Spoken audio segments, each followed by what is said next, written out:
Assalamualaikum warahmatullahi wabarakatuh dan selamat pagi pemirsa dimanapun Anda berada. Senang sekali hari ini Riani kembali hadir menemani pagi Anda selama 30 menit ke depan tentunya dalam acara Selamat Pagi Sultra. Nah pemirsa, seperti biasa Selamat Pagi Sultra selalu menghadirkan orang-orang yang luar biasa dari dunia usaha. Tapi kali ini ada warna baru di Selamat Pagi Sultra. Riani kali ini ditemani oleh teman-teman mahasiswa dari masing-masing, ada beberapa BEM nih, ada 2 orang. Nah di samping Riani sekarang sudah ada Koordinator Daerah BEM Nusantara Sultra, Abdul Wahid Ahyarudin, dan juga Ketua BEM Politeknik Bina Husada Kendari, Saleh Rizky Wali. Nah sebelum itu saya bakal nanya dulu nih, kalau Wahid sendiri udah berapa lama sih menjabat sebagai BEM Nusantara Sultra? Baik, sebelumnya saya mengucapkan salam. Assalamualaikum warahmatullahi wabarakatuh. Waalaikumsalam. Perkenalkan, nama saya Abdul Wahid Ahyarudin selaku Koordinator Daerah BEM Nusantara Sulawesi Tenggara. Sebelum saya masuk tentang pertanyaan yang telah ditanyakan kepada saya sebelumnya akan menceritakan histori BEM Nusantara Sulawesi Tenggara. Jadi pada tanggal 25 sampai 29 November 2019, tepatnya di Universitas Islam Bandung, Unisma Bandung, saat itu dilaksanakan Pratemu BEM Nusantara yang ke-12. Lalu di sana terpilih koordinator daerah pertama, yaitu Kanda Adi Maliano dari BEM UN Sultra untuk menjadi koordinator daerah BEM Nusantara Sulawesi Tenggara yang pertama. Kemudian setelah itu di tahun 2021, yaitu tepatnya pada tanggal 8 sampai 12 Maret 2021 di kampus Universitas Wijaya Kusuma Surabaya, terpilih koordinator daerah BEM Nusantara yang kedua, yaitu Saudara Taufik dari BEM USN Kolaka. Lalu di Pratemu BEM Nusantara yang dilaksanakan di Universitas Negeri Gorontalo pada tanggal 14 sampai 16 Desember 2021, saya dipercayakan oleh BEM yang hadir saat itu untuk melanjutkan kepemimpinan tongkat estafet dari Korda sebelumnya untuk melanjutkan sampai pada tanggal 20 sampai 25 Mei 2022. Dan insya Allah nanti di sana saya pun juga akan diganti oleh koordinator daerah yang baru. Oke, baik seperti itu. Jadi ini diceritakan dari historinya awalnya nih. Jadi total Wahid mulai menjabat di BEM ini sendiri itu tahun 2021 ya? 2021 ya, di bulan Desember. 2021 Desember sampai sekarang. Iya. Oke, kalau gitu boleh diceritakan kepada teman-teman di luar sana nih sebenarnya BEM Nusantara itu apa sih? Jadi BEM Nusantara sendiri itu adalah BEM yang menaungi seluruh kampus baik negeri maupun swasta yang ada di Nusantara atau yang ada di Indonesia. Dan untuk di Sulawesi Tenggara sendiri, alhamdulillahnya untuk BEM, PTN, dan PTS yang telah masuk dalam naungan BEM Nusantara Sulawesi Tenggara itu sudah ada sekitar 19 kampus yang ada di Sulawesi Tenggara. Ada yang dari kampus Kolaka, kemudian dari Konawe, dari Kendari, kemudian juga dari Bawau dan Buton. Oke, baik seperti itu. Dan di sampingnya sekarang udah ada dari Politeknik Bina Husada, ini juga menjadi bagian dari BEM Nusantara tersebut ya? Ya, saya sebagai bagian juga. Nah, saya mau tanya nih Pak Korda, Koordinator Daerah BEM Nusantara Sulawesi Tenggara. Nah, total yang ada di BEM Nusantara ini, kampus-kampus yang ada di Sulawesi Tenggara, yang disebutkan tadi ada 19. Iya, 19 kampus perguruan tinggi negeri ataupun swasta. Iya. Apakah aturannya nih, saya mau nanya nih, untuk aturan untuk masuk di BEM Nusantara ini, apakah wajib seluruh kampus yang ada di Sulawesi Tenggara khususnya ini wajib masuk di BEM Nusantara atau boleh enggak gabung gitu? Sebenarnya kami dari pengurus daerah tidak mewajibkan teman-teman BEM untuk masuk di BEM Nusantara Sulawesi Tenggara, hanya karena di sini BEM Nusantara Sulawesi Tenggara ini aktif dalam kegiatan-kegiatan menyampaikan aspirasi. Jadi sudah banyak kami melakukan penyampaian aspirasi yang mana arah gerak BEM Nusantara sendiri yaitu yang pertama yaitu kajian. Kita perlu kajian sebelum melaksanakan aspirasi, kemudian setelah itu baru kita laksanakan gerak di jalanan untuk menyampaikan aspirasi. Kalau umpama diplomasi ke pihak-pihak terkait itu tidak digubris, barulah dari BEM Nusantara akan melaksanakan demonstrasi. Tapi BEM Nusantara itu sebelum melaksanakan demonstrasi itu selalu ada koordinasi dulu, kajiannya dulu, dibentuk dalam PDF, kemudian itulah yang disebarkan kepada teman-teman Presma. Kemudian untuk di Sulawesi Tenggara sendiri sebenarnya sudah ada beberapa aliansi mahasiswa untuk BEM, yaitu yang pertama BEM Nusantara Sulawesi Tenggara, kemudian yang kedua BEM Demas Sulawesi Tenggara, kemudian yang ketiga BEM Sesultra, dan juga ada BEM seluruh Indonesia. Hanya saya melihat juga dari teman-teman BEM yang ada di Sulawesi Tenggara itu mereka lebih condong gabung ke BEM Nusantara Sulawesi Tenggara. Oke, seperti itu. Jadi memang BEM Nusantara ini di bawahnya ada berbagai macam universitas gitu, dan juga politeknik ataupun dan juga yang lain, kampus-kampus yang lain, yang perguruan tinggi negeri ataupun yang swasta. Nah, saya mengambil satu poin yang dari Pak Wahid ya, Pak Warda mengatakan bahwa BEM Nusantara ini juga turut mengaspirasikan suara rakyat mungkin ya, karena mahasiswa sebagai penyambung lidah masyarakat. Oke, sejauh ini apa yang sudah apa hal yang paling berkesan dari BEM Nusantara sendiri yang sudah dilakukan sejauh ini? Baik, jadi untuk gerakan penyampaian aspirasi yang telah dilaksanakan oleh BEM Nusantara sendiri waktu di bulan November 2021, saya kebetulan juga ada di Jakarta. Di sana kami melaksanakan demonstrasi di depan kantor Kementerian BUMN. Kami menyampaikan aspirasi terkait keterlibatan Pak Menteri dalam bisnis PCR, kemudian kerugian dari Garuda, PLN dan sebagainya kami sampaikan di sana, termasuk juga Pertamina. Lalu respon dari Kementerian BUMN sendiri, mereka alhamdulillahnya merespon dengan cara mereka menyampaikan kepada media bahwasanya mereka akan melakukan perubahan di BUMN sendiri. Dan itu alhamdulillahnya sudah bisa terrealisasi. Namun untuk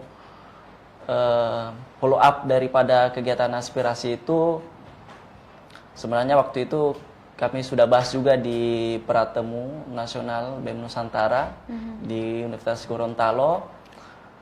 Namun karena berhubung juga mungkin masih situasi pandemi saat itu dan juga kawan-kawan dari BEM melihat bahwasanya isu-isu ini sudah mulai redup dan tetap kajian kita berlaku juga, kita tetap melaksanakan kajian-kajian. Namun untuk penyampaian aspirasi yang tadinya kita mau sampaikan lagi dengan cara parlemen jalanan, karena kita melihat media juga mendukung daripada penyampaian aspirasi kita, akhirnya kita sampaikan aspirasi melalui media-media yang ada di Sulawesi Tenggara, juga media-media yang ada di nasional. Lalu kemudian juga pada saat demonstrasi yang dilaksanakan tanggal 11 April 2022 kemarin, saya juga turut hadir menyampaikan aspirasi di depan kantor DPRD Sulawesi Tenggara tentang penolakan 3 periode dari Presiden, kemudian juga penolakan tentang kenaikan harga-harga bahan pokok termasuk juga minyak goreng dan lain sebagainya, harga pajak atau PPN, kemudian juga harga premium yang saat itu juga dinaikkan oleh Pertamina. Kemudian yang lain-lainnya biasanya kami kalau ada isu-isu yang sekiranya itu penting untuk kita suarakan, pertama itu biasanya kita lewat media online dulu kita suarakan. Dan alhamdulillahnya di kepemimpinan saya ini selama kurang lebih 4 bulan, saya sudah melaksanakan kegiatan. Kemarin sempat saya melaksanakan kegiatan dengan kawan-kawan, yaitu temu daerah BEM Nusantara pertama kali di Universitas Muhammadiyah Kendari. Kemudian saya dengan kawan-kawan BEM UN Sultra juga melaksanakan kolaborasi pembagian 100 baksos pada masyarakat di Konda. Alhamdulillahnya setelah kegiatan itu juga para instansi, kemudian mahasiswa, kemudian juga dari BEM-BEM melihat bahwasanya BEM Nusantara Sulawesi Tenggara itu sudah kelihatan, yang awalnya mungkin sebenarnya sudah ada di tahun 2019, dan alhamdulillahnya bisa kita perlihatkan gerakan BEM Nusantara Sulawesi Tenggara sendiri, walaupun dengan waktu yang cukup singkat untuk saya menjabat, alhamdulillahnya bisa kami laksanakan beberapa kegiatan-kegiatan. Oke, baik, seperti itu. Kalau saya mendengar cerita dari Wahid sendiri, berarti BEM Nusantara ini benar-benar aktif ya untuk melakukan banyak hal, termasuk gerakan mahasiswa, dan juga tidak menutup kemungkinan untuk melakukan kegiatan-kegiatan sosial lainnya yang berhubungan langsung dengan masyarakat, ataupun sebagai jembatan antara keluhan-keluhan masyarakat menuju ke pemerintah dan juga pihak-pihak yang berkaitan. Oke, baik, seperti itu pemirsa. Kita akan lanjut membahas seputar gerakan-gerakan mahasiswa bersama teman-teman dari BEM Nusantara dan juga BEM Politeknik Bina Usaha Kendari setelah pesan-pesan berikut ini.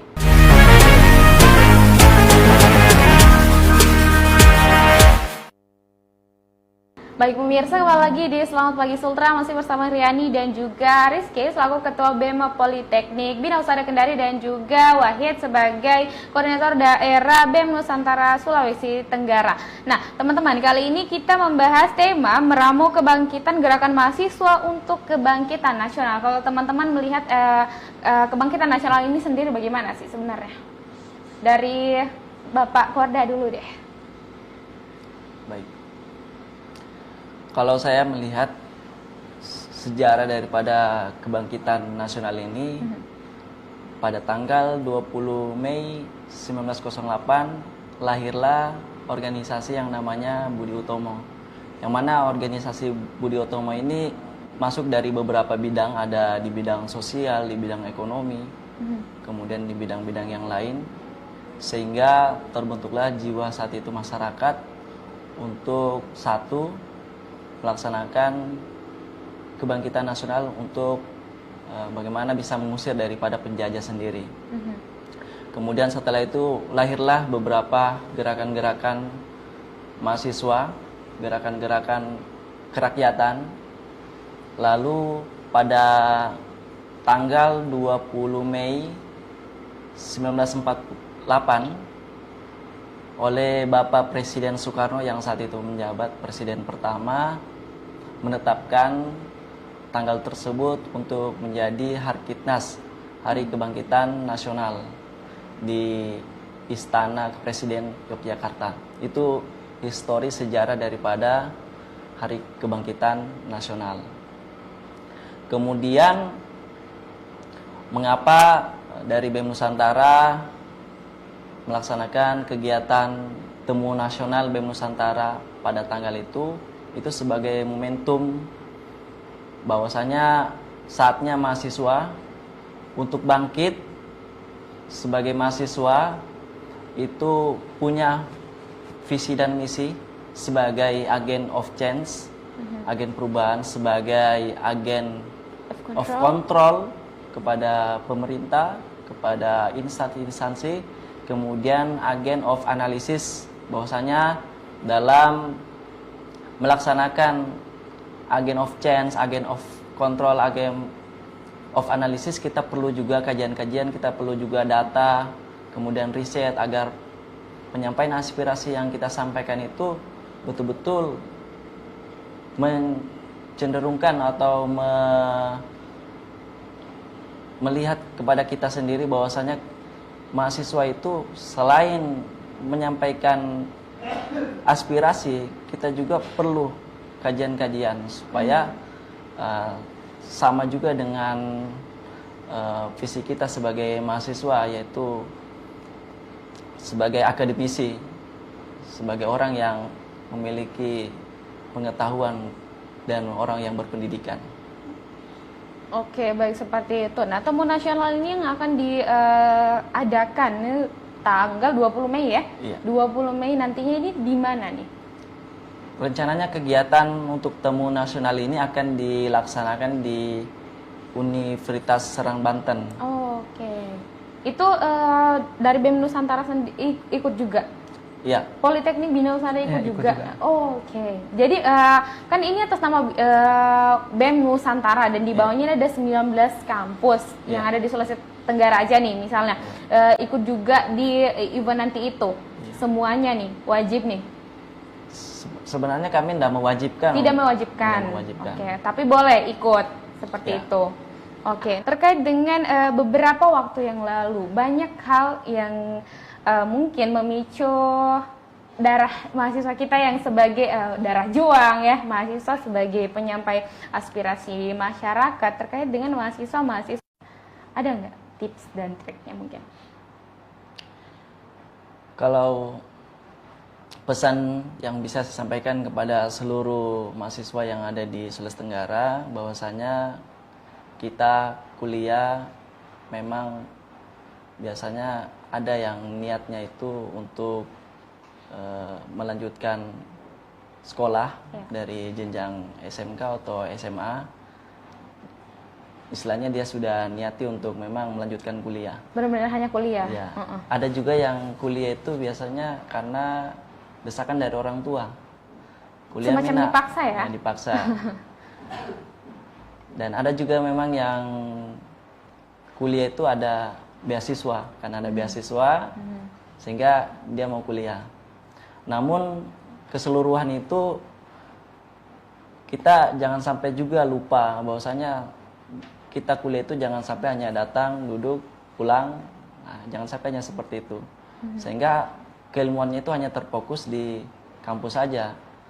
Kalau bisa sambil kita kuliah, sambil juga kita cari pengalaman di luar. Bisa kita cari di komunitas, mengikuti organisasi-organisasi. Sehingga kita terpacu untuk mendapatkan keilmuan yang baru, mendapatkan teman-teman yang baru juga, kita juga bisa dikenal, kita juga bisa ditahu dari pihak pemerintah, sehingga nantinya mahasiswa ketika menyuarakan aspirasi-aspirasi masyarakat mungkin, atau pada saat ada kegiatan-kegiatan yang di situ terkait tentang keilmuan yang dipelajari di kampus, itu betul-betul bahwasanya kita ini mahasiswa adalah mahasiswa-mahasiswi yang berkualitas. Kenapa? Karena keilmuan kita tidak hanya terbatas di kampus saja, tapi kita juga cari pengalaman di luar kampus. Di luar juga. Jadi tidak hanya cukup dengan teori yang ada di kampus, kita juga harus praktek. Ya. Seperti itu ya. Oke, baik. Nah, kira-kira sebagai koordinator daerah BEM Nusantara Sultra dan juga ketua BEM Politeknik Bina Usaha Kendari, harapannya ke depan untuk karirnya sendiri bagaimana nih? Untuk Wahid sendiri, harapannya ke depan gimana nih? Kalau harapan untuk saya sendiri, sejak awal memang dari sejak saya di bangku SMK kan saya saat itu sekolah di SMK 1 Naha. Saya alhamdulillahnya saat itu sudah bercita-cita menjadi seorang pengusaha. Pengusaha. Hingga sampai sekarang pun saya juga masih bercita-cita menjadi seorang pengusaha. Jadi saya kuliah itu untuk melanjutkan keilmuan saya. Saat itu di SMK kan saya jurusan teknik komputer dan jaringan. Kemudian saya masuklah di kampus, kebetulan saya kuliah di kampus Timik Catursati Kendari, jurusan sistem komputer, untuk melanjutkan keilmuan itu. Kemudian kita juga melihat bahwasanya sekarang ini eranya digital. eranya digital. Banyak juga pengusaha-pengusaha yang kaya raya, itu semuanya berasal dari bisnis digital. Seperti contohnya apa Iya, Microsoft yang punya kemudian Bill Gates ya. Bill Gates, kemudian Amazon. Itu kalau yang di luar, di Indonesia ada juga Gojek, kemudian Tokopedia dan lain sebagainya, dan perusahaan-perusahaan teknologi lainnya. Dengan adanya saya masuk di organisasi yang awalnya saya menjadi ketua BEM di kampus Timek Satursati Kendari pada periode 2020 sampai 2021. Kemudian setelah itu saya dipercaya sama teman-teman untuk menjadi koordinator daerah BEM Nusantara Sulawesi Tenggara. Selain saya sebagai penyambung daripada teman-teman BEM untuk menyampaikan isu-isu ataupun aspirasi ke pusat, karena di BEM Nusantara sendiri itu ada motivasi atau ada quotes gitu, kata-kata bahwasanya mendaerahkan isu nasional, menasionalkan isu daerah. Nah, itu seperti itu. Dan sebagai koordinator daerah BEM Nusantara Sulawesi Tenggara sendiri, tugas saya yaitu bagaimana semua aspirasi-aspirasi yang ada di daerah-daerah itu bisa disampaikan. Bisa disampaikan, kemudian juga bagaimana saya membangun komunikasi baik dengan teman-teman BEM yang sudah gabung. Kemudian juga saya bisa melaksanakan kegiatan temu daerah dan hingga sampai bisa diganti menjadi koordinator daerah. Itu tugasnya sebenarnya, koordinator daerah seperti itu. Dan saat saya menjadi koordinator daerah, alhamdulillahnya juga sembari melaksanakan itu, saya juga pun membangun relasi dari kawan-kawan BEM yang ada di Sulawesi Tenggara dan juga di Nusantara. Kemudian saya juga membangun relasi juga dari pihak-pihak terkait, karena itu juga penting. Setelah kita berorganisasi, mau tidak mau juga kita perlu juga membangun karir lainnya. Seperti cita-cita saya di awal itu menjadi seorang pengusaha, saya harapkan dengan masuk di organisasi itu untuk bisa memudahkan cita-cita saya itu bisa tercapai. Oke, baik, seperti itu. Cukup ya?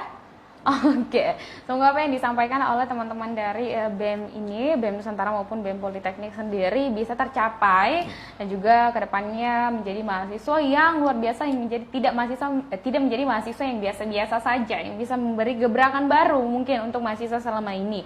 Dan juga semoga apa yang kami obrolkan bisa bermanfaat untuk Anda pemirsa, karena tidak terasa kita sudah sampai di penghujung acara nih. Kita udah ngobrol banyak seputar gerakan mahasiswa tentang kebangkitan nasional dan juga kira-kira apa-apa saja rencana dan juga cita-cita dari teman-teman BEM ini sendiri. Nah, pemirsa, semoga apa yang kami obrolkan bisa menambah wawasan Anda, mungkin bisa juga menjadi inspirasi terkait dengan apa yang teman-teman katakan tadi, mungkin bisa disimak, ambil positifnya, bisa diterapkan di kehidupan sehari-hari sebagai seorang mahasiswa juga dan juga calon mahasiswa nantinya.